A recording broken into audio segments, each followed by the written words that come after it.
bottom rear mount bolt, or bolts, to gain access to the rear pan bolts. Pry up on the transmission and insert a socket between the frame and the mount. Now you can get to the bolts. With a 13mm socket and a speed wrench, remove all the oil pan bolts except for one toward the rear here. If necessary, pry the pan loose, then loosen the last bolt slowly and let the oil run over the front edge of the pan. Lower the pan and lay it aside. Now let's remove the filter. If the transmission oil is still hot, protect your hands with a rag. While pulling down, slightly twist left and right until it frees up enough to be removed. Have a drain pan in position to catch the fluid that will run out of the filter and valve body. Place the filter in the transmission pan. Make sure the filter seal here is in good shape. Ours looks okay, so we will reuse it.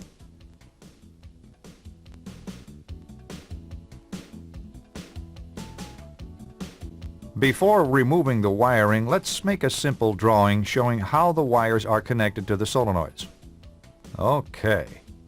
Now, let's remove the wiring harness and these two solenoids.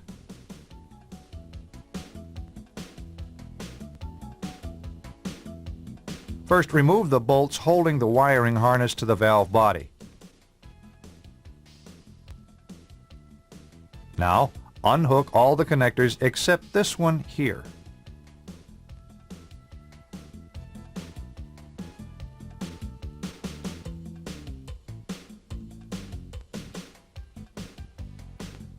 Use a small screwdriver or an ice pick and remove this clip. Carefully pull this solenoid out of the valve body. Use a 10mm socket and remove these two bolts here and here. Now carefully pry down with a slight twisting motion to remove the solenoid.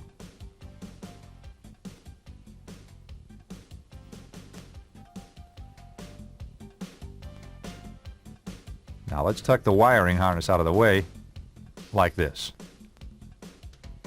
Place the drain pan under the valve body to catch the fluid that will drain from the valve body and transmission. Okay, let's get going. Now let's remove the valve body. It's held in place with 17 bolts. Some we have already removed. Notice the short 13mm bolt that holds this detent spring in place right here. Remove it now using a 13mm socket and set it in the pan. Change to the 10mm socket and remove the 3 long bolts from this plate first.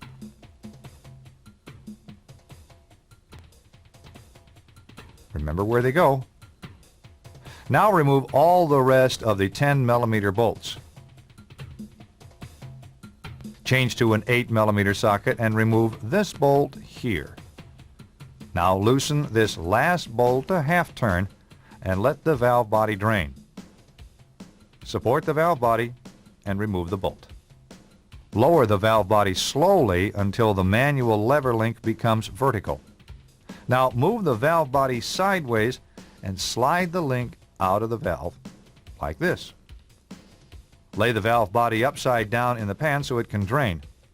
The valve body has check balls, but don't worry, the instruction sheet shows you where they go.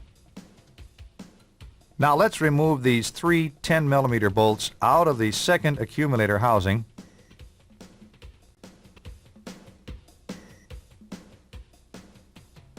and lay it in the pan. Let's change to an 8mm socket and remove 2 of the bolts from this plate.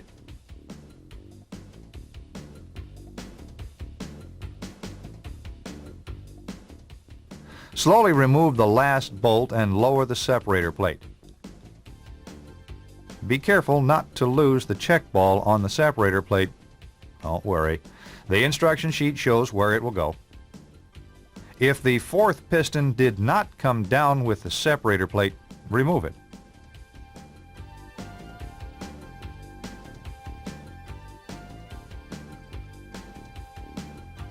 Now let's take the pan with the valve body parts to the bench.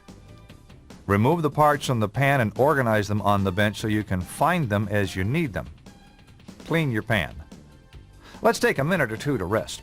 Separator plate on the valve body, like this. Use a small amount of transmission fluid and oil the separator plate.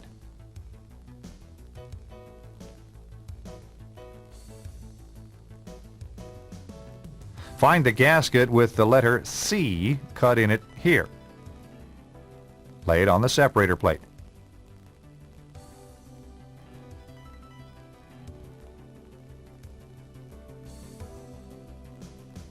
Now turn the plate and gasket over like this and oil this side. The other gasket should have a V cut in it here. Lay the valve body gasket in place.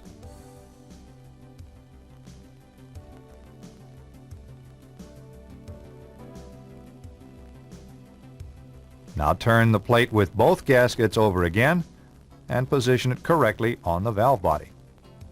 There is only one check ball that goes onto the separator plate. Let's put some Vaseline at the check ball location here and install the ball. Set the valve body and separator plate aside for now. Let's clean and dry the accumulator housing and the second and fourth accumulator pistons with these tabs up. Now lube the sealing ring. Assemble the fourth accumulator like this. The big yellow spring goes into the pocket of the piston. Set this assembly, the fourth accumulator piston, and the other big yellow spring by the valve body. We will install them in a few minutes. Piston cover. Look, it's right here. While prying in on the cover, use the small screwdriver to remove this snap ring. Look, pry it out here. Ah, there it comes. The piston has some spring tension on it, and the cover will move outward some. You can see the edge of the O-ring keeping the cover from coming out. At this slot in the case, we can get hold of the O-ring using our small screwdriver. Now pull downward while turning the cover with a pair of pliers. Pull on the O-ring until the cover comes out easily, like this. Now remove the entire assembly. Some vehicles don't have much room to work. You may need to remove it one piece at a time.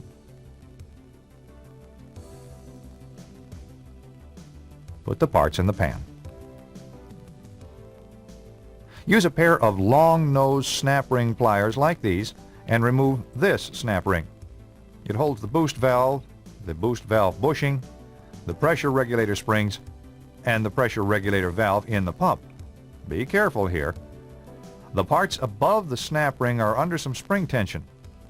Carefully push up and release a few times so the bushing will come down without sticking. Remove the boost bushing and valve along with the pressure regulator springs and valve. Use a pair of needle nose pliers to remove the pressure regulator valve if it doesn't come down. Put these pump parts in the pan and take them back to the bench. Find the pressure regulator parts we just removed. Here they are. Set the boost valve and the original pressure regulator springs aside. You will be replacing them with these new high-performance springs and valve found in the kit. Here they are. Under the car we go. Place the pressure regulator valve on top of the new spring and push it up into the bore as far as you can.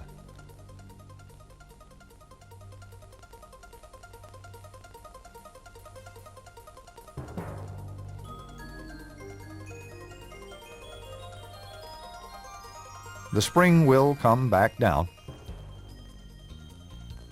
Set the new spring onto the stem of the new boost valve and the spring over that.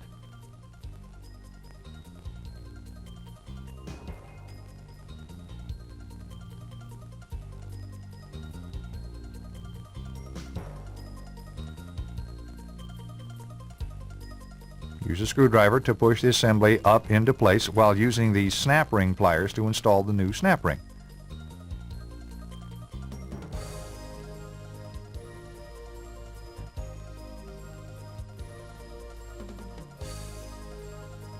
Push up and release a few times, checking that the snap ring is seated in the groove. If you have trouble with the snap ring and just don't have enough hands, get a buddy with a long, thin screwdriver to help you. Let's go back to the bench. We will need to disassemble this component.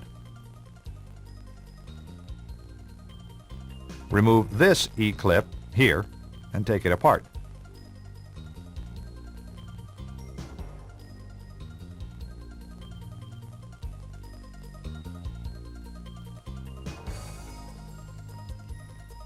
Now we need to remove this snap ring here .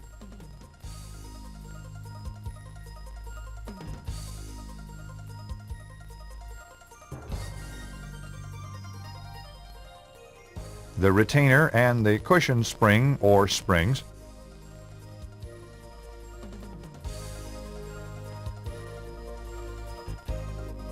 Clean and dry all the parts.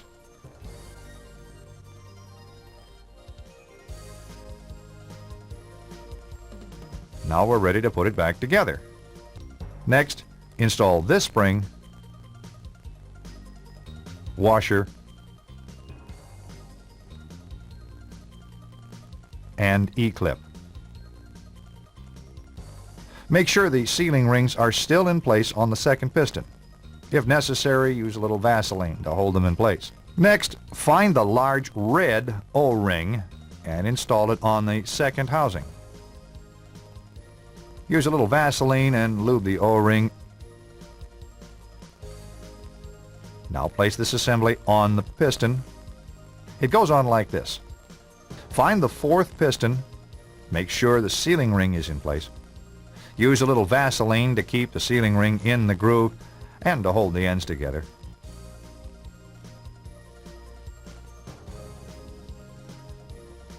Now slip the fourth piston onto the pin with the knob outward. Now install the blue O-ring on the cover and lube it with the Vaseline.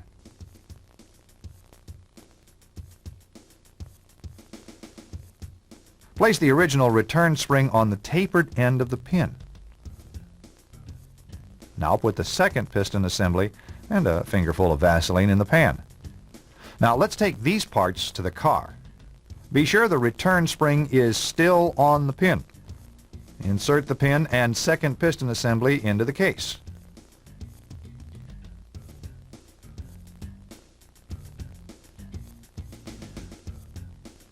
The second housing goes next, like this.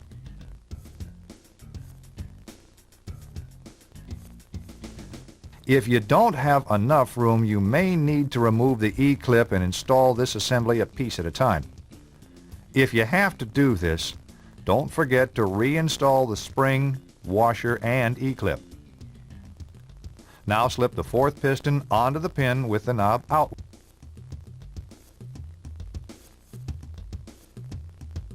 Cover in the bore.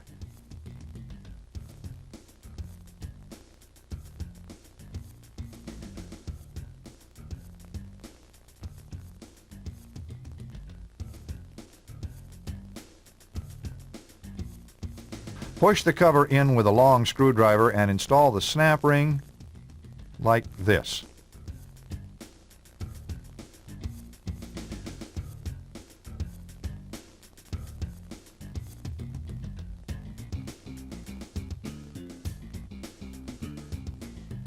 Yeah, that's great. With the snap ring installed, go to the opposite side of the transmission and reach in through this hole with a thin screwdriver to check for band clearance. You must be able to wiggle the band easily front to rear, 1/16 to 3/16 of an inch. The drum will move some, so be sure the band is moving back and forth on the drum. Ours looks good. Assemble the fourth accumulator like this. The big yellow spring goes into the pocket of the piston. The spring and piston go up into the bore of the case. Lift the separator plate up and into place, being careful not to dislodge the check ball. Use a short bolt from the solenoid here in the center to hold things up while we align the separator plate and gaskets and install the Z-bolts. Here and here.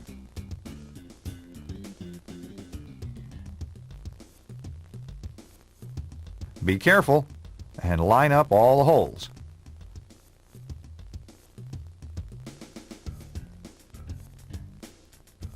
Now install this plate using the 3 short 8mm bolts. Tighten them evenly.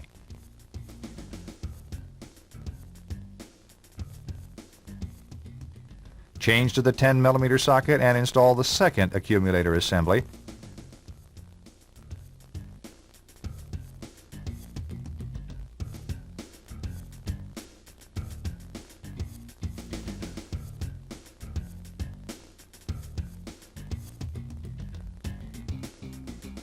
And tighten the bolts evenly. Looks good. We can install the valve body at this time, but first remove the short bolt and the Z-bolts.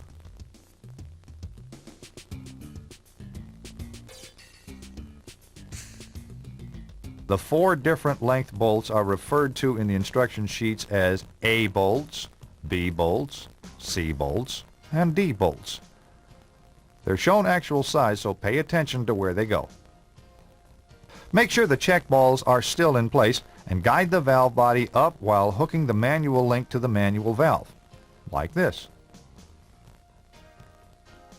Push the valve body up into place while installing the C-length bolt here at the center, hand tight.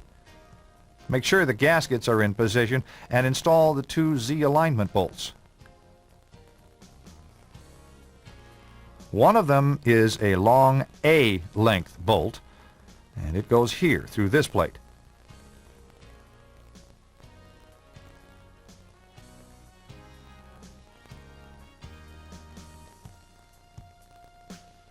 The other one is a D-length bolt, and it goes here.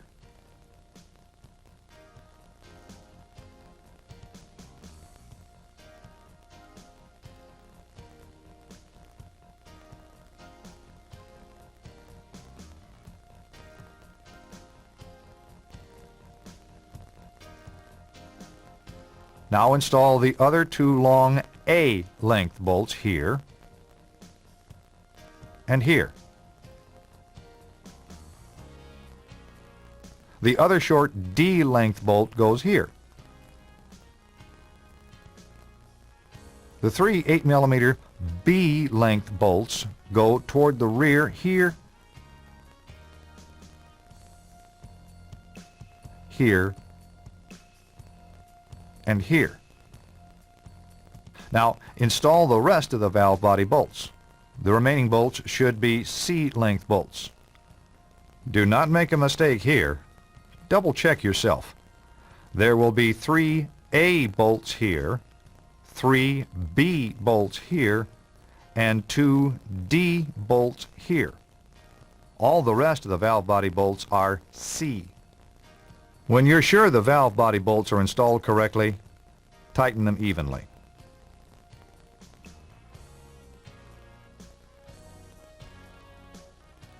Remove the necessary bolts to install the wiring harness.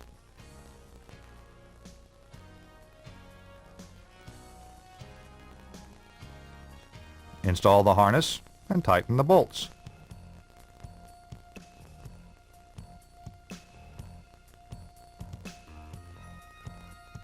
The lockup solenoid is next. This is it here.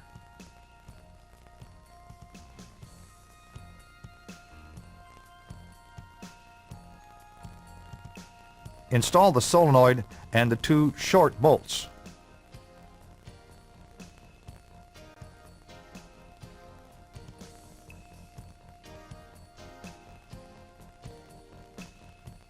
This solenoid is next. It goes here.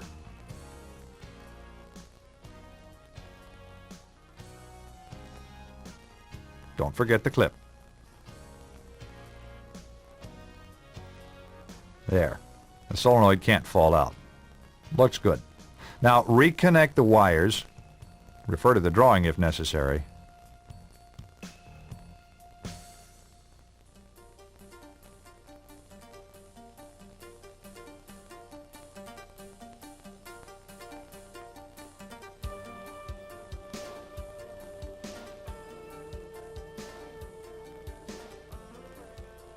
Whoops! Almost forgot the detent spring and bolt. Let's do it now.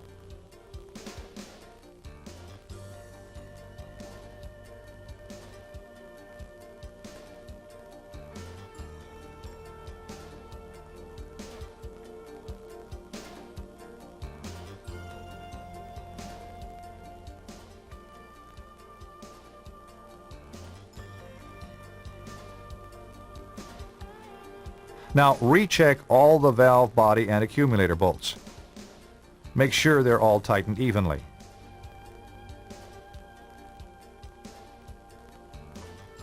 If you have any doubts about your work up to this time, double check it now. Check the new filter in this area for any cracks. If it's okay, lube the seal and install the filter.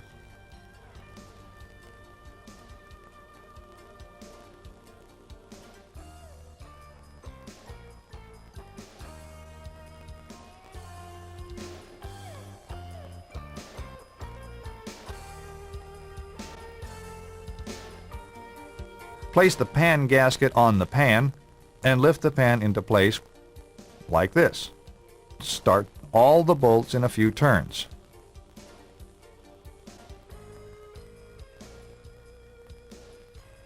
Now tighten all the pan bolts with a speed handle evenly. Double check each bolt.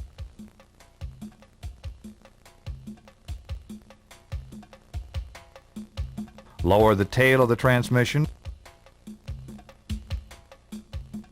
and install the mount bolt. Add 6 quarts of fluid and start the engine. Now immediately add 2 more quarts and check the dipstick for full.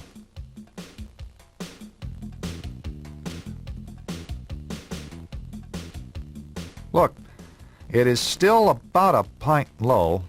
Let's add and recheck.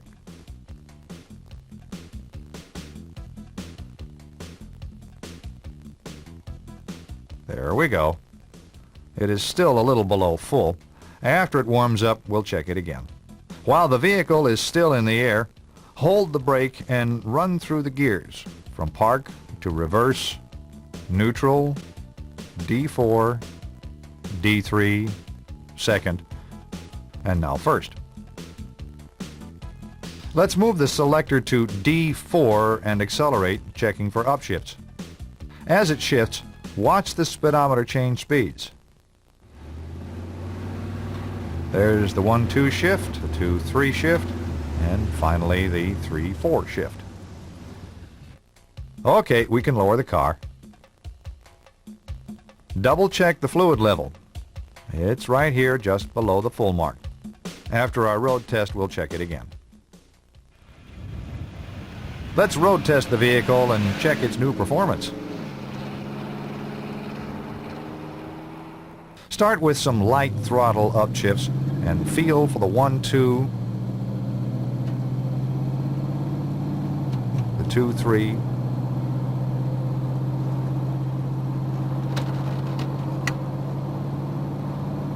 and the 3-4 shifts. This will tell us if the valve body is working normally. Do we have good, quick, crisp shifts with no delays? Then try some upshifts at 3/4 throttle to see how the shifts get firmer with throttle.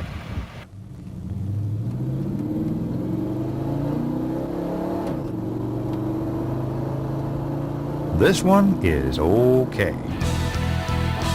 Yes, this transmission has come alive.